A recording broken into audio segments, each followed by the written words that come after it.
Bonjour les amis. Eh bien, qu'est-ce que vous êtes en train de faire actuellement? Peut-être que vous êtes déjà en train de chiller, à vous demander qu'est-ce que vous allez faire pour le prochain week-end ou autre. Moi, je suis aussi en train de chiller et je me dis que ça sera assez sympa d'aller regarder vos sites et puis peut-être d'aller regarder vos données.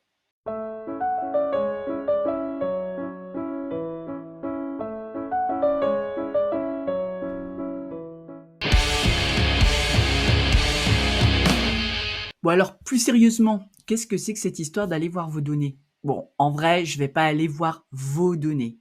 Par contre, ce que je vous propose, c'est qu'on regarde ensemble sur un cas d'usage, une démo, qu'il est possible, de récupérer des informations assez facilement si on n'est pas vigilant à mettre en place un minimum de sécurité par rapport à ces données. Du coup, on va regarder ça ensemble de manière très concrète, en particulier sur la base d'un site Software connecté à du Airtable. Alors, pour l'exemple, on va s'appuyer sur un cas d'usage très simple. On va dire, on a notre société, on a notre site internet et on a envie de valoriser un peu les collaborateurs en affichant les membres de l'équipe sur une page du site. Donc, on part du principe qu'on a fait notre site sur Software. Donc là, c'est un site très classique, hein. J'ai pris quelque chose de base. On a un menu qui nous permet d'aller voir qui est la Dream Team. Donc, quand on clique sur qui sommes-nous, on arrive sur un élément comme celui-ci qui présente les différents membres de l'équipe. Donc voilà, si je clique sur mort, si mort, on voit tous les différents membres. Et donc ça, c'est le résultat qu'on veut. Donc ici, justement, ça marche. Alors, comment on a fait ça en un premier temps? Assez simple. On a d'abord créé une table Airtable dans laquelle nous avons nos contacts. On va dire que ces contacts-là, ce sont aussi les contacts dont on se sert justement pour pouvoir gérer un peu les aspects RH. Donc, on a besoin d'informations de type nom, prénom, adresse email, coordonnées téléphoniques. Je crois que j'ai des champs cachés, oui, notamment le genre. Ça, c'est peut-être pour pouvoir s'assurer si on a la parité ou pas, par exemple, dans notre entreprise. Bon, peu importe. Ça, c'est un peu les informations globales qui servent d'information, on va dire, de gestion interne de notre entreprise. Et donc, dans notre site internet, nous prenons, je vous le remontre, nous prenons, nous, les informations, il y en a deux, la photo et le prénom de la personne. Donc, on pourrait éventuellement ajouter, par exemple, la fonction ou le rôle ou le métier de cette personne. OK, donc pour faire ça, on a cette table et donc à partir de Software, Software a le bon goût de pouvoir très facilement se connecter à Airtable. On a pris une page que l'on a créée qui s'appelle List, dans laquelle nous avons créé un bloc List et nous avons connecté différentes choses ici. On a connecté à la base Airtable Rebuild Demo, donc c'est la base que nous utilisons actuellement. Et nous avons également connecté, donc bien sûr, la table contact ici. Ensuite, on a été sélectionné dans cette base-là les deux champs, les deux propriétés que nous souhaitons afficher, parce qu'on ne veut pas exposer les autres informations comme le numéro de téléphone ou comme l'email. Donc, on a pris l'avatar ici qui va chercher dans la base Airtable sur le champ avatar. Et on va chercher pour le prénom le first name qui est dans la table Airtable. Donc, à savoir plus précisément, ici, donc on a bien l'avatar et on a bien le first name. Donc, tout va bien dans le meilleur des mondes. On pourrait se dire, super, on est content avec ça. Et puis, du coup, ça fait le job. Effectivement, ça fait le job, hein, très concrètement. Quand on va sur le site, on a le rendu qui nous va bien et on est plutôt content. Mais malheureusement, le fait de ne sélectionner pour le bloc que les deux propriétés que l'on souhaite afficher n'est pas suffisant pour faire en sorte que les autres données ne soient pas visibles. Alors certes, elles ne sont pas explicitement affichées à l'écran, mais en revanche, si on est un petit peu fouilleur, chineur, hacker et qu'on a envie de regarder, on va très simplement pouvoir trouver les informations complémentaires, donc le téléphone, le mail et même le genre, en faisant une chose très simple qui va être un clic droit sur la page et inspecter la page. Donc ça ouvre l'outil de développement du navigateur Chrome. Là-dedans, je vais aller dans le menu ici, Network. Voilà, je clique dessus et je vais recharger la page. Juste la recharger. Comme ça, il va me recharger les différents éléments qui composent cette page. Et ensuite, ici, ce qui va m'intéresser, ça va être l'élément qui commence par records, point d'interrogation. En l'occurrence, il est ici. Je vous le montre. Tac, il est là. C'est cet élément-là qui va nous intéresser. Donc, je clique dessus et là, boum, on arrive dans la fenêtre qui va nous montrer déjà un certain nombre de choses. Ici, on voit bien qu'on a un ID de records déjà. Bon, ça, c'est pas très grave en soi parce qu'en fait, un ID de records, c'est assez illisible en soi et en soi, ça n'apporte pas trop de valeur. Et là, on commence à voir des éléments qui donc vont décrire les différents champs de cette table-là. OK, donc je vais dépiler. En l'occurrence, actuellement, là, ma page, elle affiche 3 éléments parce que dans le bloc, en fait, j'avais mis le paramètre de n'afficher que 3 éléments par 3. OK, donc j'ai 3 éléments et là, vous allez commencer à vous rendre compte, je suppose, que quand on va aller dans la granularité, donc ça, c'est le premier élément, celui qui est ici. Donc cet élément-là, c'est en fait la première carte qui va être ici. Le comptage commence par 0, le 1 va être ici, voilà, le 1 là, ça va être celui-là, et le 2 là, ça va être celui-là. Et qu'est-ce que je vais pouvoir voir? Eh bien, en fait, il suffit juste de déplier le menu, de continuer à fouiller. Ah, j'ai une caractéristique ici qui s'appelle Fields. Ça m'intéresse, j'ai envie de voir ce qu'il y a dedans, et là, boum, j'ai tout dedans. J'ai bien sûr le champ avatar, mais ça, sans grande surprise, c'est affiché, donc c'est normal. J'ai le champ first name, sans grande surprise, on l'a affiché explicitement, mais j'ai tout le reste. J'ai le numéro de téléphone, j'ai même la source d'où provient la photo. Donc là, en l'occurrence, effectivement, c'est sur RoboH. J'ai le gender, donc ça, c'est un peu Crinius. Et puis, j'ai également le email de la personne. En clair, j'ai toutes les informations des personnes. Et cela pour chacun des enregistrements. Donc, si je vais dans l'enregistrement, le deuxième, eh bien, je vais également avoir son petit email, je vais avoir où il est où son numéro de téléphone, il est là. Bref, vous l'aurez compris, c'est pas génialissime en termes de sécurité. Donc, ça veut dire que globalement, même si on filtre via Softer les éléments qu'on veut afficher, ça n'est absolument pas suffisant pour que le reste des informations ne soient pas accessibles. Il faut prendre des mesures supplémentaires.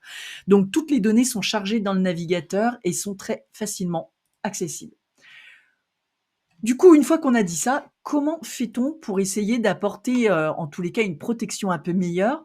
Eh bien, ça va se jouer, pour la solution que je vais vous proposer au niveau de Airtable. Il y a peut-être d'autres solutions et si vous en avez, je suis preneuse d'ailleurs de vos solutions ou de vos recommandations.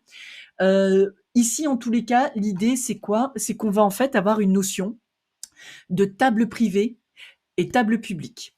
Donc ici, la table contact, je vais la renommer en contact privé, souci de clarté, tout simplement. Et je vais me créer une nouvelle table que je vais appeler contact public. En d'autres termes, dans cette table-là, je vais vouloir récupérer les informations de ma table privée, mais que je vais vouloir afficher dans cette table-là. Et uniquement les données publiques, enfin du moins que je considère publiques ou affichables, exposables sans danger.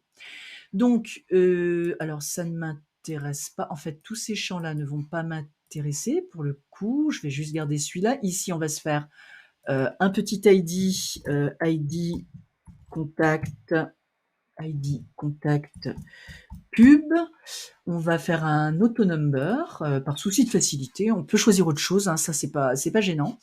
Je vérifie ici, c'est un auto-number également que j'ai mis en place. Je vérifie, oui. Donc dans la table ici, je vais faire, je vais l'appeler contact. Je vais l'appeler contact lien, tiens, voilà, puisque ça va être le lien vers la table privée. En revanche, je veux qu'un seul enregistrement, pas des multiples enregistrements. Voilà.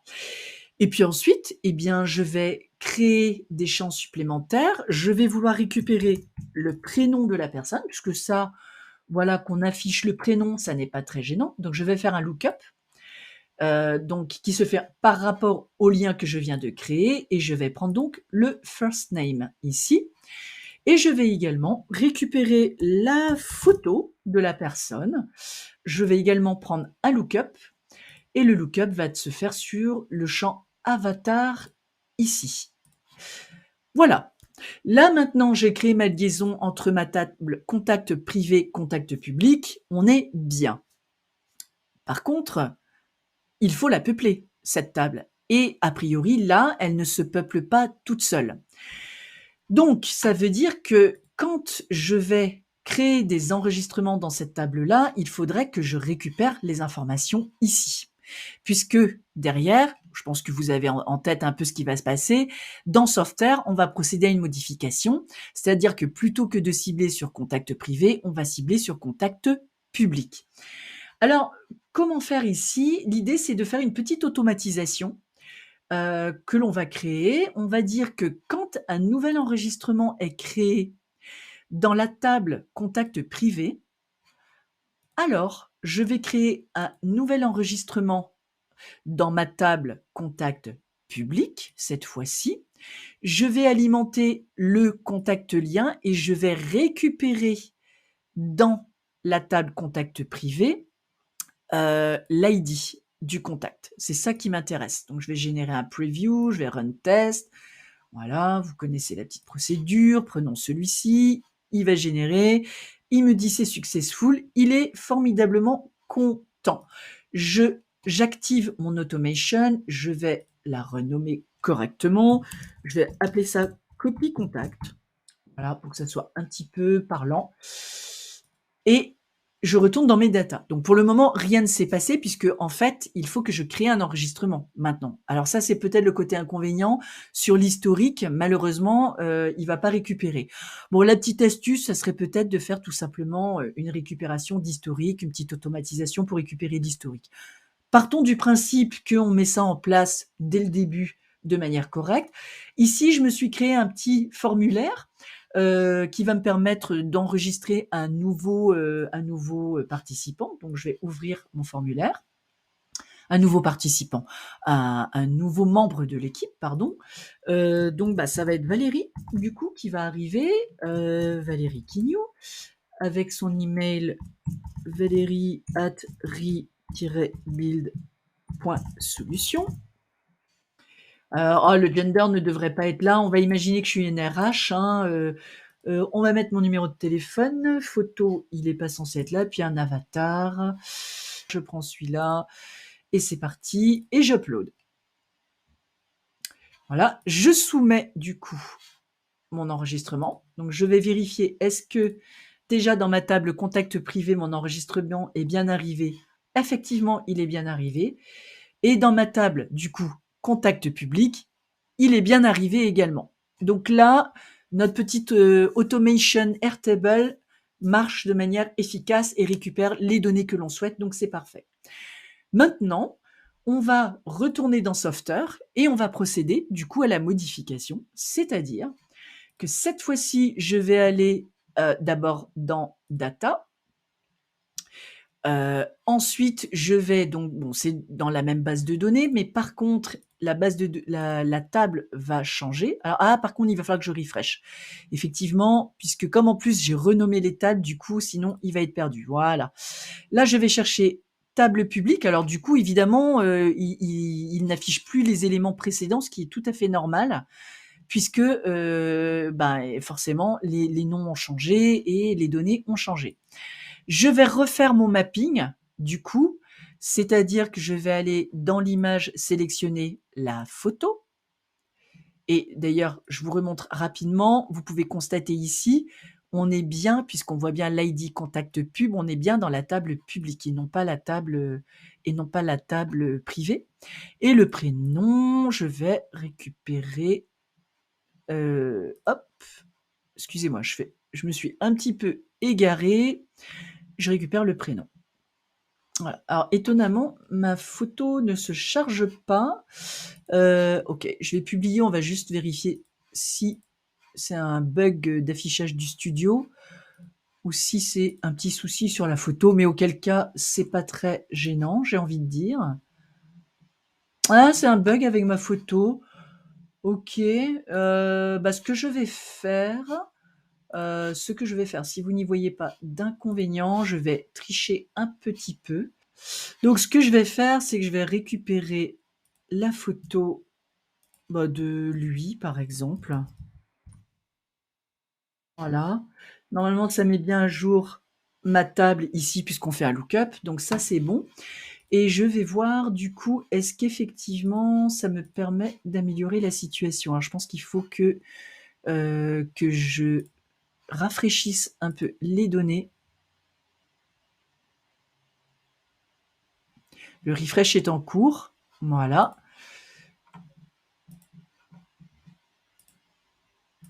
Je vais la resélectionner. Voilà, on est bon. Cette fois-ci, on est bon. Je publie et je vais donc aller sur mon site, m'assurer qu'on est bon. OK, ça arrive, c'est impeccable.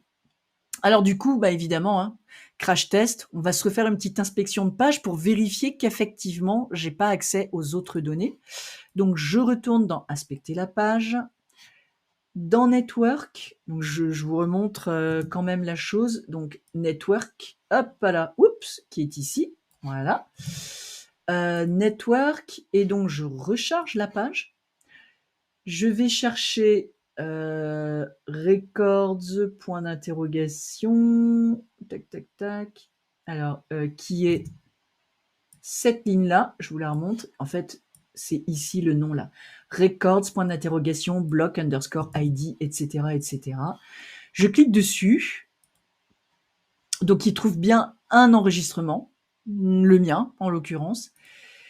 Et puis cette fois-ci, on va regarder ce que ça nous génère. Eh bien, on a bien le prénom. On a bien contact lien avec un chiffre 28, mais qui du coup, d'un point de vue extérieur, quelque part ne veut rien dire pour quelqu'un qui n'a pas connaissance de comment on a modélisé la base. Voilà, c'est pas autoporteur, ça n'apporte pas une information spécifique sur la personne. L'ID du contact pub en tant que tel, pareil, que ce soit 1, 4000, 400 000, ça n'apporte pas grand-chose.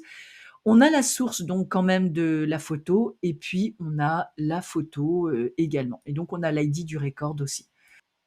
Donc voilà, en tous les cas, j'espère que ça vous aura un peu éclairé sur ces aspects-là, d'être très attentif sur les types de données qu'on expose et de réfléchir un peu, qu'est-ce qu'on doit montrer, qu'est-ce qu'on peut montrer et qu'est-ce qu'on ne doit pas montrer.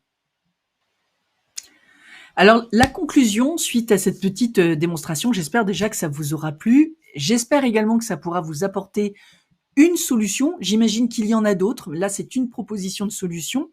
Mais en tous les cas, là où je voudrais vraiment mettre le point d'attention, c'est qu'effectivement, il faut vraiment réfléchir aux données que l'on va afficher. C'est vrai que Software, le couple Software Airtable est un couple extra parce que ça marche, mais vraiment très très bien. Donc on trouve que effectivement, c'est très facile finalement de se servir de ce couple-là pour afficher de la donnée, manipuler de la donnée, mais il faut faire très très attention parce que parfois on montre plus que ce qu'on ne voudrait et de plus, le fait que l'on puisse dans Software sélectionner quelles données on veut montrer, ça pourrait laisser penser que finalement c'est Software qui s'occupe en fait de masquer le reste inconsciemment, mais ça n'est pas le cas. Donc ayez toujours en tête qu'il vous appartient d'avoir une réflexion explicite sur les données que vous pouvez montrer ou que vous souhaitez montrer. Dans la continuité de cette vidéo, ce que je vous propose, ça sera de reprendre de ce cas d'usage dans une prochaine vidéo et de voir, compte tenu de cette contrainte-là, comment on pourrait faire pour mettre en place un système finalement de mise en relation, c'est-à-dire comment on pourrait faire en sorte que ces personnes-là qui s'affichent, comme vous avez vu, la team, si je veux la contacter, comment je pourrais faire pour la contacter et faire en sorte qu'on fasse ça sans exposer l'email, sans exposer le numéro de téléphone. Donc bah, ça sera la prochaine vidéo. Du coup, je compte sur vous pour être là. J'espère que cette vidéo, en tous les cas, vous aura plu. Si c'est le cas, le petit pouce. Abonnez-vous à la chaîne si vous aimez un petit peu ce que je vous propose. Et puis bah, la cloche, activez-la pour les notifications des prochaines vidéos. Comme ça, vous êtes au courant en temps réel dès que je publie une vidéo. Là-dessus, moi je vous dis, soyez vigilants à vos données. Je vous dis à très vite.